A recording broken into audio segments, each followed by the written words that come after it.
अधिकारी अधिकारी इसलिए हैं क्योंकि उनको मिला हुआ अधिकार, कुछ जिम्मेदारियां भी उनके पास है, उनको बनना होगा जिम्मेदार। अगर वो जिम्मेदार ना बने तो जनता इसी प्रकार से करेगी आंदोलन और उन लोगों को समझाएगी लोकतंत्र का सार। देखिए, जिस पेड़ का जड़ बिकाऊ हो उसका तना टिकाऊ नहीं हो सकता। तो वर्तमान विधायक सत्ता लोभ में दल बदल चुके हैं, अपने स्वार्थ में उन्होंने अपने ही नेता को, जिसके सिंबल पर वो जीते हुए, उनको धोखा दे चुके हैं। सत्ता में बने रहने के लिए 1932 के खतियानधारियों को धोखा दे चुके हैं। सर्वे सेटलमेंट के नाम पर पूरे चास चंदन क्यारी की जनता जो त्राहिमाम कर रही है, वो उनकी चौकीदार भाइयों का भी अपमान किया था, स्वयं को चौकीदार बोल के। एक चोर आप बोकारो विधायक से ईमानदारी का उम्मीद रखे थे। ये लोग ईमानदार हो ही नहीं सकते, क्योंकि ये जिस यूनिवर्सिटी से निकलते हैं नागपुर के, वहाँ पर बेईमानी ही सिखाया जाता है। इनका बेईमानी ही इनका धर्म है। कभी कभी ऐसा हो जाता है, कभी कभी हॉट टॉक हो जाता है, तो हॉट टॉक सिर्फ होने से कोई अपर नगर आयुक्त जैसे अधिकारी, और अनिल जी की आप बात कर रहे हैं, मैं उन्हें निजी तौर पे भी जानता हूँ।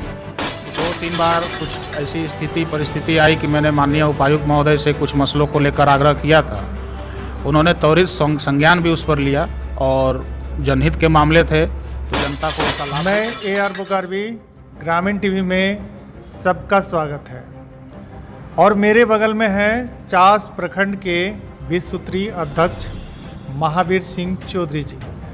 आप मुझे बताइए महावीर जी, चंदन क्यारी में आप ही के सरकार के 20 सूत्री जो है कि अध्यक्ष हैं, वहाँ पे कांग्रेस के ही, और इतना बड़ा आंदोलन होता है, और उसमें भी देखते हैं कि आप ही के सरकार के लोग शामिल हो जाते हैं, लेकिन कई पार्टियां वहाँ पे शामिल थी। इस मुद्दा को आप किस नज़रिया से देखते हैं? ये जो चास चंदन क्यारी रैयत संघर्ष समिति की ओर से जो आंदोलन किया गया,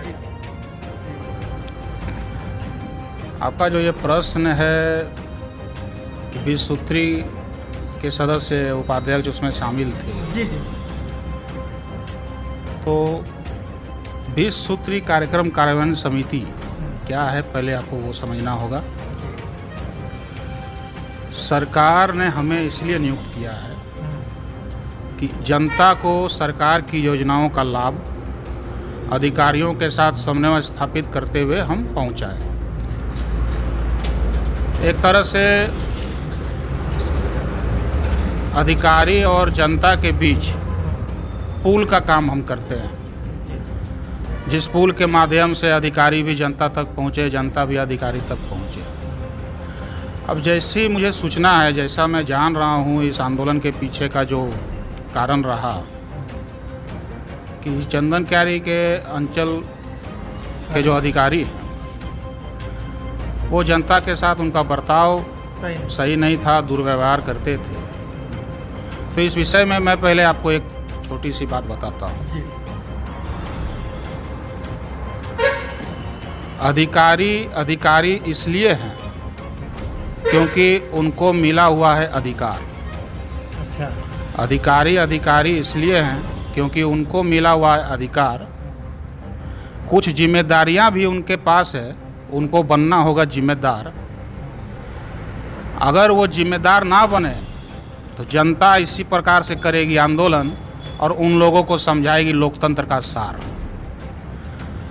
तो जब जिस जनता की सेवा करने के लिए हमें सरकार ने नियुक्त किया है, उस जनता का अपमान होते हुए अगर हम देखेंगे, 20 सूत्री की समिति देखेगी, निश्चित तौर पे वो बर्दाश्त नहीं करेगी। हमें सबसे पहले अपने लोगों के हित को देखना होता है, उसके बाद ही राजनीतिक जीवन में कांग्रेस का मूल मंत्र है लोगों की सेवा। अगर वही नहीं कर पाएंगे तो फिर 20 सूत्री हो या कहीं भी हो, हमारा रहना बेकार है। तो 20 सूत्री सदस्य इस आंदोलन में शामिल हुए हैं। इसको लेकर किसी तरह की बहुत सारी उवापों की स्थिति बनी हुई है। मैं आपके प्रश्न का मंतव्य, आपका सार समझ रहा हूं कि सरकार का अंग होने के बाद भी सरकार के विरुद्ध ऐसा कुछ नहीं है। सरकार की ही जो इच्छा है, जनता की सेवा, बस वही किया जा रहा है। लेकिन एक सोचने वाली बात यह है कि इतना बड़ा आंदोलन का दरकार पड़ गया। नहीं, आंदोलन का दरकार पड़ गया क्योंकि ये जनता की मांग थी। अच्छा, जनता की मांग। अब आप आप सोचो, चंदन क्यारी प्रखंड में विश्वसूत्री के 9 सदस्य हैं, जिला में विश्वसूत्री के 9 सदस्य हैं। अगर ये विश्वसूत्री का आंदोलन होता तो 18 सदस्य होते, हजारों लोग थे वहाँ। ये जनता का आंदोलन था जिसका नेतृत्व विश्वसूत्री ने किया। अब इस आंदोलन का असर अधिकारियों पर हो और वो अपने आप को जनता का सेवक समझना शुरू कर दे, तो ये सबके हित में होगा, ये लोकतंत्र के हित में होगा, ये जनता के भी हित में होगा, उनके भी हित में होगा। जी, एक चीज़ है, हमने देखा कि इस आंदोलन में कई पार्टी के लोग थे, लेकिन क्या ये आंदोलन सफल हो पाएगा? देखिए, जिस आंदोलन का नेतृत्व श्री अजीत सिंह चौधरी जैसे लोग कर रहे हैं, जिनको मैं जब से जानता हूं तब से मैंने उनको देखा है कि उन्होंने आम जनता के लिए संघर्ष किया है। उनका एक संघर्ष का अपना इतिहास रहा है। श्री देवाशीष मंडल जी जैसे व्यक्ति जिस आंदोलन में सदस्य हैं, जिन्होंने वर्षों तक, सिर्फ उन्होंने ही नहीं, उनका पारिवारिक पृष्ठभूमि को देखिएगा तो लोगों की सेवा से ही जुड़े रहे, लोगों की सेवा की है। तो आंदोलन असफल हो ऐसा तो कुछ नहीं है, लेकिन हाँ, मैं स्पष्ट कहना चाहूँगा, कुछ संशय मेरे मन में है। ये जो आपने कहा कि विभिन्न पार्टियों के लोग थे, तो कहीं ऐसा ना हो, ईश्वर ना करे कि मेरा डर हकीकत में बदल जाए, लेकिन कहीं ऐसा ना हो कि जो लोग झारखंड वासियों के इच्छा के विपरीत जाकर 1985 का भी समर्थन कर चुके हैं कभी, जिन्होंने मौखिक तौर पर सर्वे सेटलमेंट को रद्द करने की बात की और आज उसका खामियाजा चास चंदन क्यारी के लोग भुगत रहे हैं, तो वैसे लोगों का समर्थन करने वाले कई एक लोग विभिन्न पार्टियों के इस आंदोलन में शामिल थे, नेतृत्वकर्ता के रूप में शामिल थे। तो मुझे ऐसा लगता है कि हो सकता है कि ये लोग आंदोलन को बेच भी दें। तो चास चंदन क्यारी की जनता से आग्रह करूंगा कि आप समिति के अध्यक्ष पर भरोसा करें और बाकियों पर आंख बंद करके भरोसा ना करें, क्योंकि इन लोगों का इतिहास रहा है आपके विरोध हर फैसले में। जी, मैं भी जान रहा हूँ कि उस वक्त हमारे चंदन क्यारी के विधायक जो है भू राजस्व मंत्री थे अमर बावरी जी, उनके समय काल में जो है कि इस सर्वे को मतलब पूरी तरह कैंसिल माना जा रहा था, और उसके चक्कर में बहुत सारे लोग 87 भी नहीं कर पाए। तो ये बात तो सोचने वाली है। बहुत सारे लोगों में मैं भी शामिल हूँ। भू राजस्व मंत्री के तौर पे उनका बयान था, तो लोग क्यों ना भरोसा करें। दुख इस बात का है कि उन्होंने इस मामले में लोगों को अंधेरे में रखा, और इसी समिति के कई एक सदस्यों ने चुनाव में उनको फिर भी साथ दिया, और वो आज फिर भी आज विधायक भी है। और विधायक होने के बावजूद जब चास की जनता, चंदन क्यारी की जनता अपने हक के लिए लड़ रही थी, तो वो नदारद थे। इस बात को भी आपने ध्यान दिया होगा। और उनके चेले चमाटे कुछ लोग इसमें शामिल थे, तो वो लोग डगमग हो सकते हैं, पूरी संभावना है। लेकिन चंदन क्यारी की जनता को अपने अध्यक्ष पे, श्री अजीत सिंह चौधरी पे भरोसा रखना है। वो एक ऐसे व्यक्ति हैं, उनका इतिहास रहा है। उन्होंने जो ठान लिया सो ठान लिया। बहुत आप ऐसा क्यों बोल रहे हैं कि ये आंदोलन बिक सकता है, या मतलब हम समझ नहीं पा रहे हैं? देखिए, जिस पेड़ का जड़ बिकाऊ हो उसका तना टिकाऊ नहीं हो सकता। ये शाश्वत सत्य है। ये मेरी कही बातें नहीं है, पूर्वजों ने भी कहा है कि जड़ बिकाऊ है तो तना टिकाऊ नहीं हो सकता। तो वर्तमान विधायक सत्ता लोभ में दल बदल चुके हैं। अपने स्वार्थ में उन्होंने अपने ही नेता को, जिसके सिंबल पर वो जीते हुए, उनको धोखा दे चुके हैं। सत्ता में बने रहने के लिए 1932 के खतियानधारियों को धोखा दे चुके हैं। सर्वे सेटलमेंट के नाम पर पूरे चास चंदन क्यारी की जनता जो त्राहिमाम कर रही है, वो उनकी देन है। और उन्हीं के शिष्य कुछ इस आंदोलन में शामिल हैं, फुटेज लेना चाह रहे हैं। तो ये नहीं बिकेंगे, इसकी क्या गारंटी है? जी बिल्कुल। निश्चित तौर पे कुछ दिनों के अंदर ये लोग सेटल्ड कर जाएंगे और आम जनता की आवाज़ को दबा देंगे। आम जनता को अपनी आवाज़ को दबाना नहीं है। मैंने पहले भी कभी कहा होगा आपको, और आज भी मैं कह रहा हूँ कि कांग्रेस हर तरह के ऐसे आंदोलन के साथ रहा है जिस आंदोलन के पीछे का मंशा साफ हो। और जनता आहत है अपने अधिकारियों से, कुछ अधिकारियों से, तो निश्चित तौर पे हम कांग्रेसी उनके साथ हैं, लेकिन बाकी बिकाऊ हैं, ध्यान में रखना होगा। एक बात और बताइए हमको कि अजीत सिंह चौधरी के द्वारा ये आरोप लगाया जा रहा है कि हमारे बोकारो के जो वर्तमान विधायक हैं बृज नारायण जी, उन पर एफआईआर होना चाहिए, क्योंकि एसएस बालिका उच्च विद्यालय में कुछ गबन घोटाले की बात सामने आ रही है कि जो अनट्रेंड टीचर थे उनको सेवा मुक्त करा दिया गया, क्योंकि जब सरकार की तरफ से जो अनुदान राशि आया है उस राशि का भुगतान अनट्रेंड टीचर को नहीं किया जाएगा। इसके लिए वहाँ पे प्रबंधक कमेटी के द्वारा एक बैठक ली गई और उन लोगों को हटा सेवा मुक्त कर दिया गया, नए ट्रेंड टीचर बहाली कर दी गई। उसके बाद में क्या होता है, जब वो राशि आती है तो फिर एक अलग प्रबंधक समिति बनाकर जो है कि फिर उन्हीं अनट्रेंड लोगों को ही पेमेंट दिया जाता है। तो ये मामला किस तरह है, इसको ज़रा समझाइए कि उनका आरोप सही है क्या है? मैंने इस विषय में, चूँकि मुझे भी जानकारी प्राप्त हुआ था, तो इस विषय में मैंने कुछ जांच किया अपने स्तर से।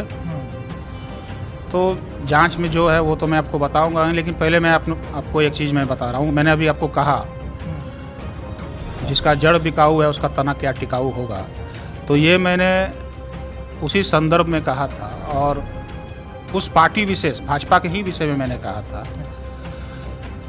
केंद्र में जो हमारे प्रधानमंत्री हैं उन्होंने कहा था मैं देश का चौकीदार हूँ। अब वो क्या निकले ये तो आपको मालूम है, देश की जनता भी समझ रही है। तो उन्होंने चौकीदार भाइयों का भी अपमान किया था, स्वयं को चौकीदार बोल के। एक चोर अपने आप को चौकीदार बोले तो ये हमारे चौकीदार भाइयों का भी अपमान है। तो उसी टीम के सदस्य है ये सब। आप बोकारो विधायक से ईमानदारी का उम्मीद रखे थे क्या, या किन्हीं ने भी रखा होगा? तो मुझे उनकी सोच पर तरस आता है। ये लोग ईमानदार हो ही नहीं सकते, क्योंकि ये जिस यूनिवर्सिटी से निकलते हैं नागपुर के, वहाँ पर बेईमानी ही सिखाया जाता है। इनका बेईमानी ही इनका धर्म है, बेईमानी ही इनका धर्म है। तो इनसे ईमानदारी की मतलब सोचना भी व्यर्थ है। अभी ये जांच का विषय है और जांच के दौरान जब उस पर जांच चल रहा हो उस बीच में अगर फिर से विद्यालय प्रबंध समिति के द्वारा बहाली निकाल दिया गया था, 17 अक्टूबर को बहाली था कुछ शिक्षकों को लेकर, उस पर शोकॉज किया गया है बाकायदा प्रबंध समिति को कि ये विद इन जुरिडिक्शन, जब जांच के दायरे में कोई मैटर हो आप उस बीच में बहाली कैसे निकाल सकते हैं? तो दुर्भाग्य है बोकारो का कि ऐसे विधायक 2014 में तो कोई लहर था, निकल गए। 2019 में इनका निकलना बोकारो को ले डूबेगा। बोकारो की जनता ने वोट अपना दिया, उनके वोट का सम्मान है, लेकिन दुख होता है कि ऐसे गलत व्यक्ति को दोबारा मौका मिला, बोकारो में भी और चंदन क्यारी में भी। और एक बात बताइए कि हमारे जो अपर नगर आयुक्त है अनिल सिंह, उनके द्वारा मामला दर्ज कराया गया है हमारे पूर्व मेयर भोलू पासवान के विरुद्ध कि उन्होंने ऑफिस में सरकारी काम में बाधा डालने को लेकर गाली गलौज करने के नाम पर, धमकाने के नाम पर जो है कि मामला दर्ज किया गया। ये मतलब हम समझ नहीं पा रहे, इस मामला को आप किस नज़रिया से देखते हैं? सरकारी गार्ड के समझाने पर भी नहीं माने, देख लेने की धमकी। जहाँ तक इस विषय में मुझे जानकारी है, ये शायद 7 अक्टूबर की घटना है जब पूर्व महापौर उनसे मिलने गए थे और कुछ मसलों पर उन लोगों के बीच तीखी नोकझोंक हुई थी। ये हकीकत है। अभी ये जो आपने कहा एफआईआर को लेकर कि मामला दर्ज कराया है, इस विषय में अपर नगर आयुक्त ने ये कहा है कि पूर्व कोई भी सूचना दिए बगैर वो अचानक से कार्यालय आ धमके, तो अगर ये सही है, उन्होंने अगर किसी प्रकार की कोई सूचना नहीं दी थी कार्यालय को और आ धमके और विभिन्न मुद्दों पर अगर आपस में उन लोगों के बीच कुछ हुआ है, तो ये जांच का विषय है। आमतौर पर हम जो जनता की सेवा में दिन रात लगे रहते हैं, किसी भी विभाग में पब्लिक के हित के लिए कोई बात अगर रखने भी जाते हैं तो हम अधिकारियों को पूर्व सूचना देते हैं और पूर्व सूचना देने के बाद ही हम अपने बातों को जाकर रखते हैं। हालांकि बात को रखने के दरमियान ये नॉर्मल सी बात है। एक शलीका होनी चाहिए, बात आप रख रहे हैं तो नहीं। कहने का मतलब कभी कभी ऐसा हो जाता है, कभी कभी हॉट टॉक हो जाता है, तो हॉट टॉक सिर्फ होने से कोई अपर नगर आयुक्त जैसे अधिकारी और अनिल जी की आप बात कर रहे हैं, मैं उन्हें निजी तौर पे भी जानता हूँ, वो ऐसे उग्र तो होते नहीं। जी जी जी। कुछ तो विशेष हुआ है, इस पर जांच होनी चाहिए और गंभीरता से जांच होनी चाहिए कि क्या मसला है। और एक बात बताइए, आपने हमारे ही चैनल में ये कहा था कि जो प्राइवेट हॉस्पिटल है और सरकारी हॉस्पिटल है, इनकी जो मिली भगत है और इसमें जो लोग बेसहारा लोग जिनके पास पैसा नहीं, एकमात्र उनका आश्रित सरकारी हॉस्पिटल है, उनको जो है कि गलत तरीके से मोटिवेट करके सहिया के द्वारा प्राइवेट हॉस्पिटल में ले जाया जा रहा है, उसको लेकर आप कड़े कदम उठा रहे थे, कड़े कार्रवाई की बात कर रहे थे, क्या बोलना है? हाँ, देखिए, जिस प्रकार से चास चंदन कैरी के सुदूर गांव के गरीब परिवार के लोगों को, जिन्हें सरकारी अस्पताल पर भरोसा है और उनके साथ जो गलत कार्य किया जा रहा है, निश्चित तौर पे वो उस विषय को मैंने हल्के में नहीं लिया है और इस सिस्टम को सुधार के ही मैं दम लूँगा। तो ये हम अपने चैनल में ऐलान करें कि जो चास चंदन कैरी के सुदूर गांव की जनता है, वो कुछ उम्मीद करेंगे कि हमारे साथ आगे चल के भलाई हो सकती,